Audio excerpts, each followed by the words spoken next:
Mr. Mayor, Mr. Mayor, it's a big night tonight, isn't it? It is a very big night. Sure, absolutely. There are only two more left. I guess the next two are very big. Absolutely.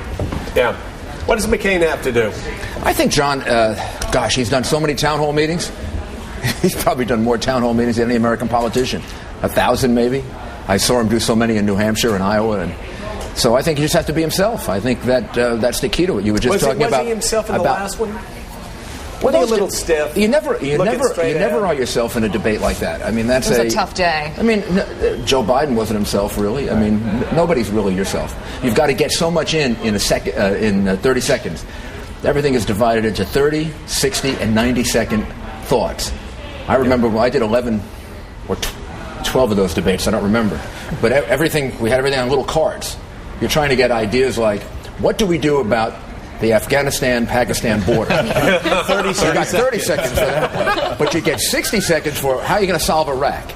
Yeah. So it's all slogans. Right. Now you get a chance to really talk to people. And I think that's John's strength. And that's what he's wanted from Barack Obama. We have Andrea Mitchell with us. She's down in Nashville, the side of the debate. She has a question for you. Andrea. How are you, Andrea? Hey, thanks. Hi, great to see you, Mr. Mayor. First of all, you've debated John McCain a lot, and you know his strengths and his weaknesses. Now he's in a situation where his own aides have been telling the press, we got to get it off the economy.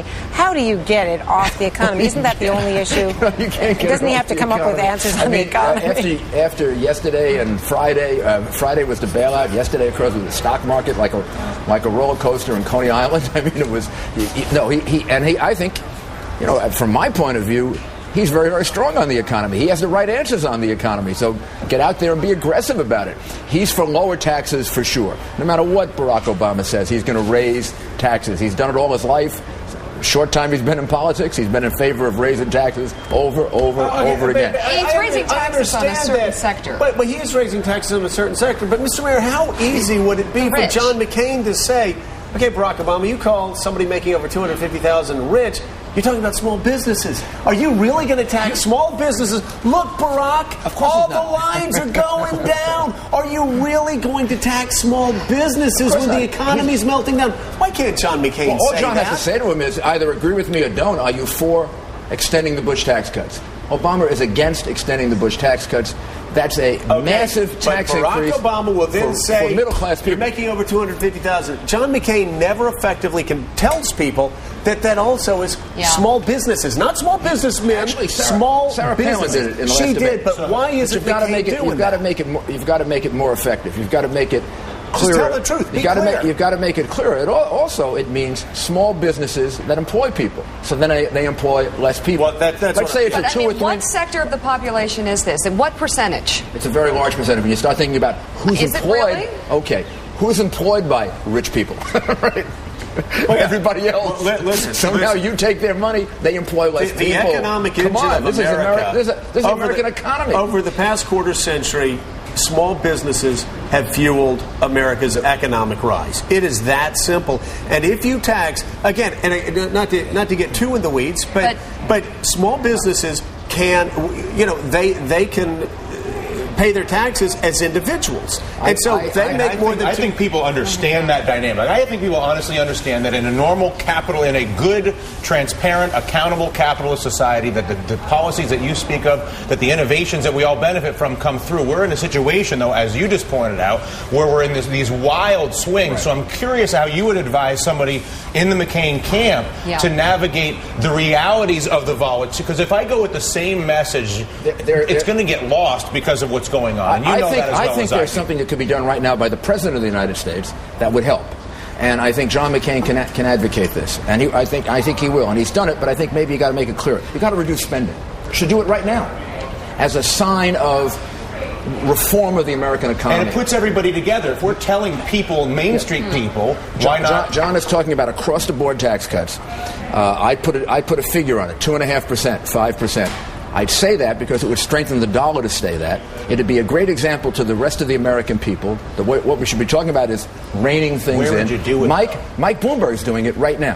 Where would you do it in the country, though? Where would you actually cut I would do it with my agencies, with my federal agencies that I have control over. All those cabinet people that sit around, you tell each one of them, you're getting me 2.5%. There you go. And when they say no, you tell them, gee, You are my 2.5%. We'll see you later. I'll have OMB do it. I did this as mayor. I must have done it 3-4 times whenever we were hitting a bad Wall Street. Yeah. Mike Bloomberg started doing it about a month ago. I think he did a 2.5% across-the-board cut. This is sound business government practice. It sends a great signal, though, to even all these other markets around the world that America is going to try its best to stop being as much of a debtor nation. Just the thing is, though, Mika, every time you say you're going to do that in Washington, they say, you can't do that. It'll be the end of the world. It can be done. Reagan did it. It can Reagan be did it done. twice. Right. I did it 4 times. Right. Bloomberg is doing it. And when they did it in the last debate, Barack Obama said he wouldn't do across-the-board cuts. He said it's taking a sledgehammer when we need a scalpel. Well, you know something? A scalpel. I remember that. We need a sledgehammer. We need a sledgehammer. And I want to ask you about Bloomberg. I would say we need a sledgehammer. Let's bring in Andrea Mitchell.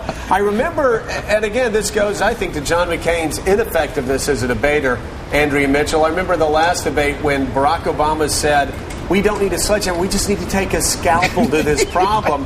when you're actually, you're not talking about cutting off a mole. You're talking about opening up the body and getting trillions of cancer cells out. But anyway, do you have a question for the mayor?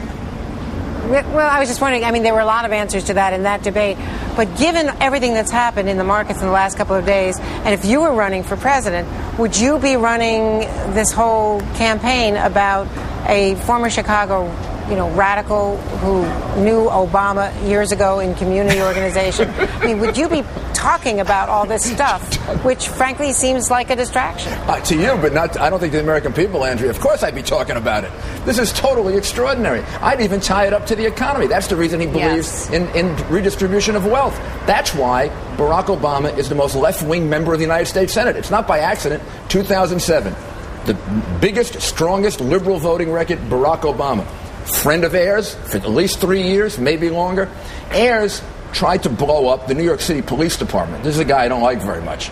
He tried to blow up the United States Capitol. He tried to blow up the Pentagon. They set off bombs there. What are you saying? He said he didn't do enough. Isn't calling him a friend overstating? What I'm saying, and he has written a book in which he talks about the redistribution of wealth.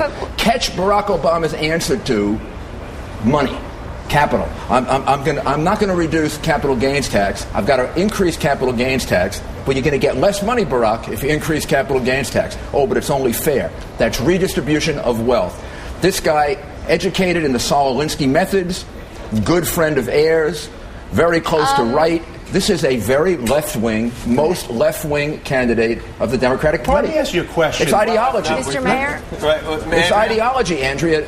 It's not guilt by association. But, Mr. Mayor, the New York Times said that he was not a good friend. The New York Times said that they did not have much of a relationship at all. Andrea, that really persuades me. That he was not even a friend. The New York Times said that?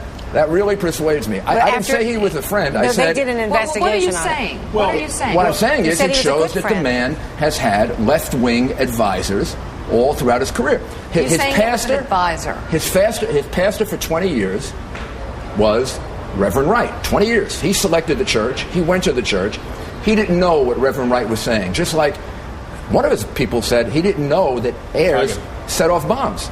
I think it shows that there's a reason why he has the most left-wing record in the Senate. That's the way the guy thinks. I just have a final question, Mr. Mayor. Mika has a crush on somebody she wants to ask. No, that's not true, and I still want to know exactly what you think Mr. Ayers was, but we'll do that walking out. He was Obama. No, in terms of his relationship with Obama. You're saying that his pastor was an advisor. They sat on a board. Boyfriend question. They sat on a board. Ask about your They sat on a board for 3 years together and gave away millions of dollars to housing projects. All right. That's what that was their relationship. 5 seconds to ask about your boyfriend. Tell me about Michael Bloomberg.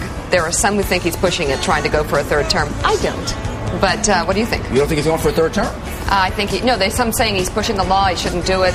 Oh no, he's definitely going to go for a third term. I know he's going to go for it. I think you leave it up to the voters. I really do. They're going to get a chance. Do a referendum. They're going to get a chance to say whether they want or need Michael Bloomberg or they want to need somebody else. Does he succeed in getting a third term? Right now, absolutely. Who knows a year from now? Right now, for sure. Mr. Mayor, thank you as always. It's great to have you. You two can talk about let's go. Let's talk. The rest of us will talk about the economy and meltdown. You know more about it? Andrea, come out. Obama campaigns. Robert Gibbs, live from Nashville. We return. You can ask him too. Thank you.